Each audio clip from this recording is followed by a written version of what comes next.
Hey sightseers, Sightseeing Sally here. I'm with Marty, who's in the truck with Mocha. They'll be joining me later in the video. We've made it to Roswell. We're making our way back towards Wisconsin and decided to stop off here. However, this video isn't going to be like any of the other Roswell videos you've seen in the past because we're going to be concentrating on forgotten history of Roswell. So while, yes, I acknowledge that Roswell is pretty famous for being the location of an alien crash site, we're not really going to focus on that today. We're going to focus mainly on its forgotten history. Believed to have started as a trading post in Pecos Valley along the Goodnight-loving cattle trail in the 1860s, the exact record for when Roswell was first settled is lost with the passages of time. No official records have been preserved, and all who may have remembered are no longer with us. Captain Joseph C. Lay is often credited as being the father of Roswell.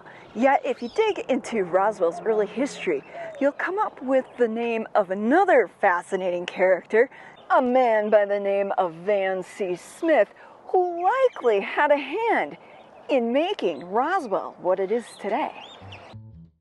The first mention of the name Roswell appears in a May 25, 1872 issue of the New Mexican when it calls attention to one Van C. Smith wanting his mail addressed to Roswell instead of the more general designation of Rio Hondo in an attempt to prevent his mail from going to one of the other settlements along the river.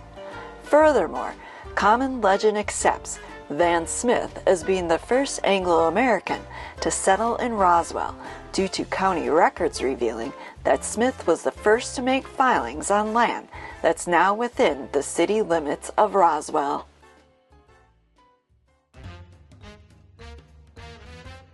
Additionally, it appears the settlement was named after his father, who was Roswell Smith. A man who lived for gambling, Van himself was described by a friend as an honorable man who could step into the store of a merchant and borrow a few $100 whenever he wished. Interestingly enough, Roswell's first building was erected near this spot. Built by James Patterson, the 15 by 15 foot trading post was a rest stop along the Goodnight-loving cattle trail. According to other sources, Smith was the first to erect buildings in the newly formed Roswell, many of which were related to his favorite pastime of gambling. Later, it is said, after Van was able to get the post office established, he went on his way to pursue gambling in larger cities like Santa Fe. By 1890, the early settlers in Roswell discovered one of the Earth's secrets of the land here, and that is artesian wells. But before we go any further, I have a couple of quick shout outs to give. Special thanks goes out to Glenn Judd and Doug Smith for becoming our latest patrons on Patreon. And a special thanks goes out to Robert from Albuquerque for tipping our trip jar. Thanks to all of you for helping us get out to film all these awesome places. Now, back to Roswell. Unbeknownst to the early settlers, Roswell sits on a major aquifer. Once it was figured out how to tap into the water supply, artesian wells gushed all over the place. Shortly after, the railroad followed, with the first train arriving in 1894. Here we can see two of Roswell's most historic buildings in the downtown area, still standing today. The courthouse and the former Conoco gas station, now turned visitor center, where, if you go inside, you can see hanging on the wall a picture showing what the gas station looked like back in the day. Another early Roswell settler was John Chisholm.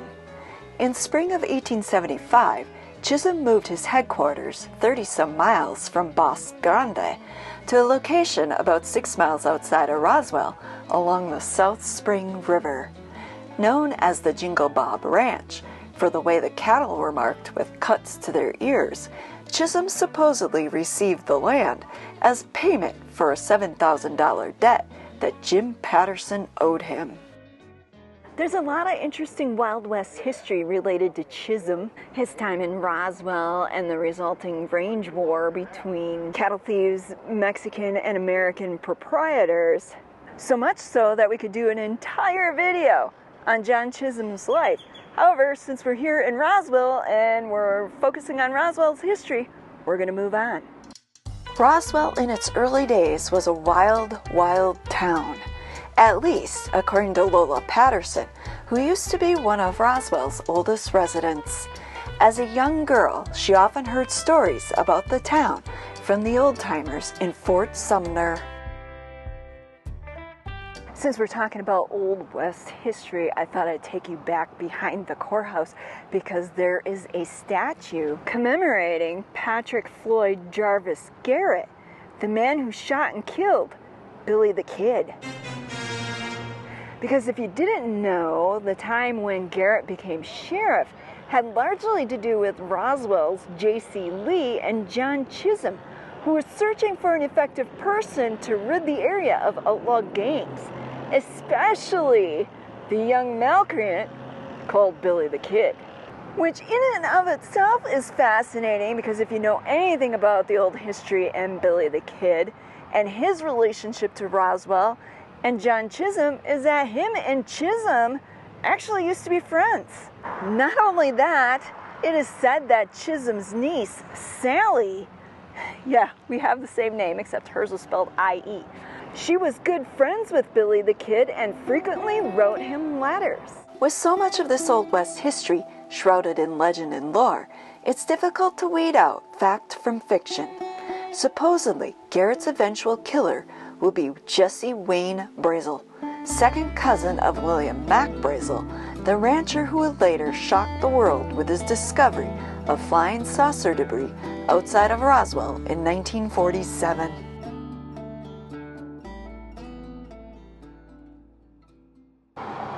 We're over on Virginia Ave. If you look up there, you can see the top of the courthouse. And the reason we're down over here is because back in the late 1890s, early 1900s, there used to be a brothel on this street. Cue the spooky music. It mysteriously burned down.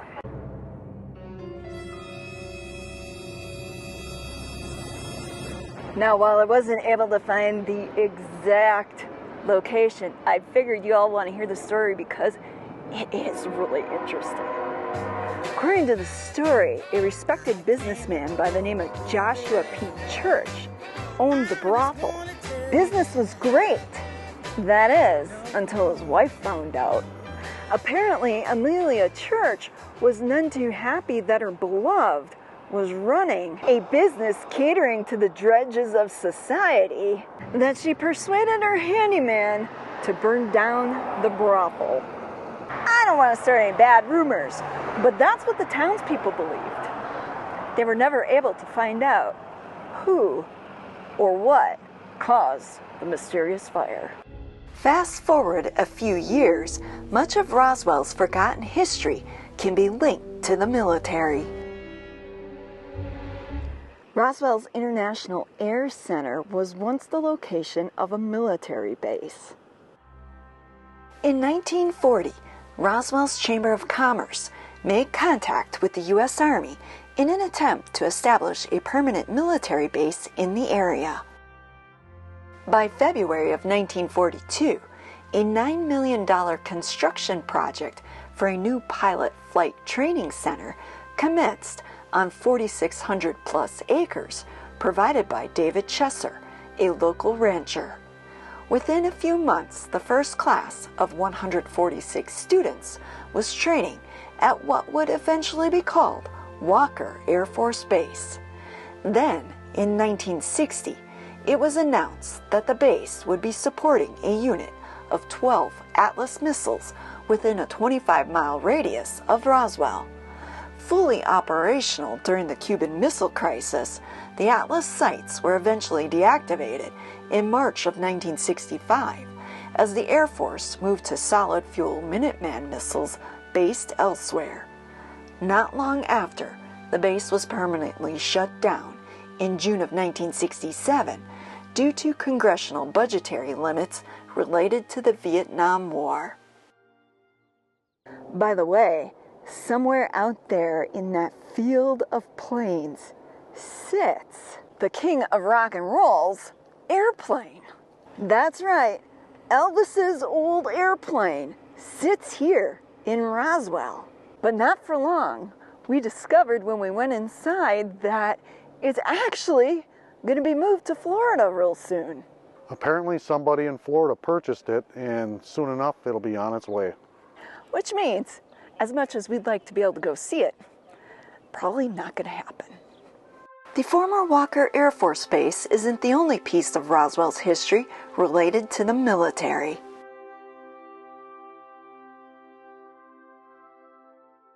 Something a lot of you probably don't know is that during World War II, Roswell was home to a German POW camp, often referred to as Orchard Park because that's where they were held. There was something like 4,800 German prisoners of war held here. The POWs were used to do major infrastructure work like paving of the banks of the North Spring River that you see here. Interestingly enough, during that project, some of the POWs took stones of various sizes and created the outline of an iron cross within the stonework that they were doing. At some point, after some of the citizens of Roswell discovered it, they covered it up with a thick layer of concrete. Over time, the concrete deteriorated and the cross was revealed. Now listed on the National Register of Historic Places, people can come to the park here in Roswell and see it. This, by the way, is a piece of the Berlin Wall that the German Air Force gifted the city of Roswell.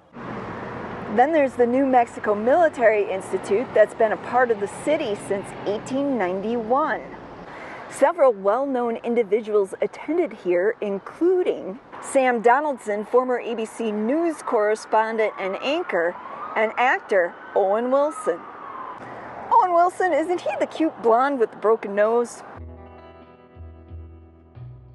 Then, of course, there's the famous Roswell incident of 1947 involving the government and our military that everyone knows about. Since not much of that's been left forgotten, we're going to let that go for now and check out other parts of Roswell.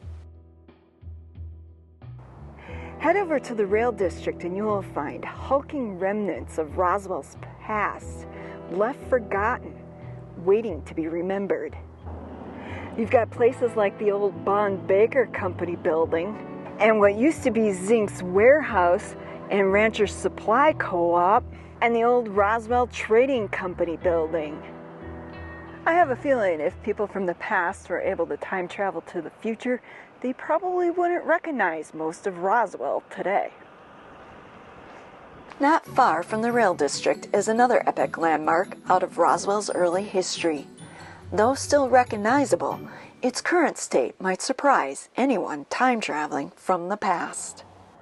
Originally built in 1905 by C.C. Emerson, a banker here in Roswell, it was later purchased for H.P. Saunders by George Slaughter, who was son of Colonel C.C. Slaughter out of Dallas, Texas. And the whole reason for purchasing this for Saunders was to entice him to come out to Roswell and work at the bank. From what I gather, Saunders had been with the AM Exchange Bank in Dallas, which happened to be Colonel Slaughter's bank, for 14 years.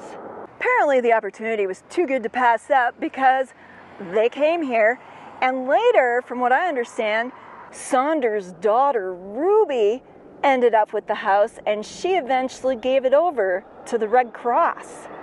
Now on the National Register of Historic Places, I can tell you that in 1987, the Red Cross of Roswell actually had their headquarters here.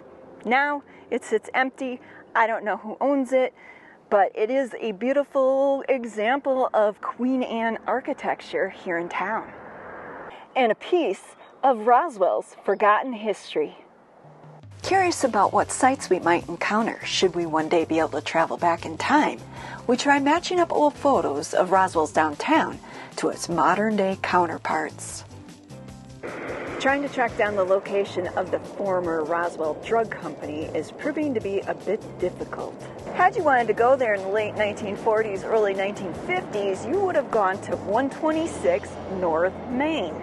According to Google Maps, 126 North Main is also 126 South Main. How do you figure that? North, south? I don't know. So we're a little confused. Is this the location of that former drug company, or is it somewhere else? I'm telling you, it's not this building. It's down there where that empty lot is. Well, why don't we go take a look at that empty lot, and then maybe if somebody from Roswell happens to see this, they can clear up the mystery for us. This is the lot that Marty was talking about, where he thinks 126 North Main used to be. Whether it is, I don't know. One thing's certain, as I said before, if somebody time traveled from the past, they would have a difficult time, most likely trying to find places that they remembered, because Roswell has changed so much. This isn't the only place that's different. For example, if you would have come down to Main Street back in 1900, instead of an empty parking lot, you would have found a drinking establishment called the Green Front. And just like the men in this photo, you would have been able to go inside and get yourself a cold refreshment. And had you landed up here in 1949, instead of finding a drinking establishment called the Green Front, you would have found a bar called the Green Lantern. 117 West 2nd Street used to be Gamble's. Now it's Subway and Verizon. At least that's what Google Maps is telling us. And you know how reliable that can be. Then there's this building here at 322 and 324 North Main. You would have been able to purchase a space heater powered by natural gas sold by Zincs, or stay in the Star Hotel. Well, we could spend all day looking for places that no longer exist. We're going to move on because there's a lot more to Roswell's history than what we've already covered. We're at one of the 12 or so missile sites that were established within a 25-mile radius of the military base that was in Roswell back in the day. Off to my left, you can see what looks like a bunker built into the side of this mound or hill. From what I understand, the project was announced in 1960 that they would be building these missile sites, and within 2 years, supposedly, they were all complete. Although it's interesting to note that some of the locals didn't believe that they had actually completed all 12 missile sites. I don't know. You never know with the government, right? Yeah. Let's check out the inside of a bunker or two and see what's in here.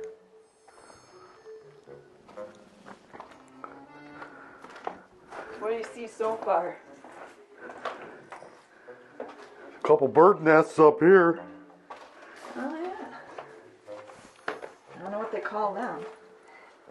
This must have been a control room. You can look and see the big pipes went to whatever they were launching here. Careful, Beagle. You don't know what might be in there. Come on, Mocha. Rattlesnake or two. Come on, Mocha. Going into the second bunker that's here. The other thing of interest is that the missile program here didn't last very long. By 1965, it had been shut down. Obviously, really not much left to see, considering the amount of time that's passed since it was shut down. However, there's some electrical left in here, you know, lots of wires coming in. This obviously had to be a control room being underground in the bunker. on Google Maps, this location is marked as being one of the Nike missile sites. Although we tried confirming this bit of intel while visiting the museum in Roswell Air Center, the only thing we were definitively told was that this was not one of the Atlas missile sites. Given that there were, 12 or so sites that were supposed to have been built. I could only find 2 on Google Maps. It's interesting to think about, did the other 10, get shut down completely, or are some of them still in use? I don't know. I don't know too much about the Nike missile program, to be honest. Obviously, it was way before my time. Well, not way before, but definitely before my time. And I really didn't do a whole lot of research on it for this video, just because it's kind of like we're doing this thing on Roswell, and coming out here was just an added bonus. Wasn't even sure if we would be able to get on the grounds for this. It seems like behind every one of these square vents, or whatever these are, inspection holes, there's 3 of them here. Behind every one of them, there's 2 slots for, like, I assume were Nike missiles. If you look at the steel here on the ground, the way they're at an angle, the thrust must have went up and then let these steel things back and up. Now over here you can see up high what I'm talking about, and if you turn around, you'll see that there's 2 missile launch pads here behind here. There must have been 6 of them here. Wow. Pretty amazing, huh? Yeah. I think that this is out here. Old technology. Imagine what we got now that we can't see. No wonder everybody wants to know what's happening over by Groom Lake. Well, I better catch up with Marty. He's got his eye spotted on something here. Something of interest. You can see the 3rd one over there. It's behind the fence that's marked, along with another curious cement formation. But since it's on private property, we're not going to walk over there. And I'm guessing it really isn't anything left there either, because if they didn't leave anything at these 2, why would they leave anything in the 3rd one, right? Marty spotted the remains of an old building over here that we're going to check out next. Oh, yeah, really not much left to this building either. It's been toppled. The ravages of time.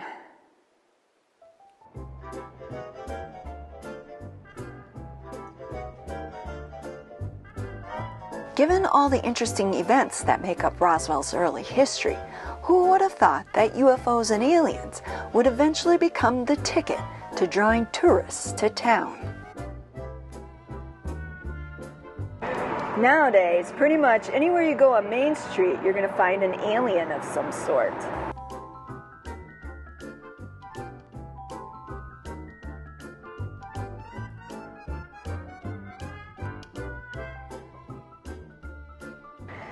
I don't know about you, but I think it's pretty fascinating that out of everything in Roswell's history, the one event that would shape the city's future would happen to be a crash.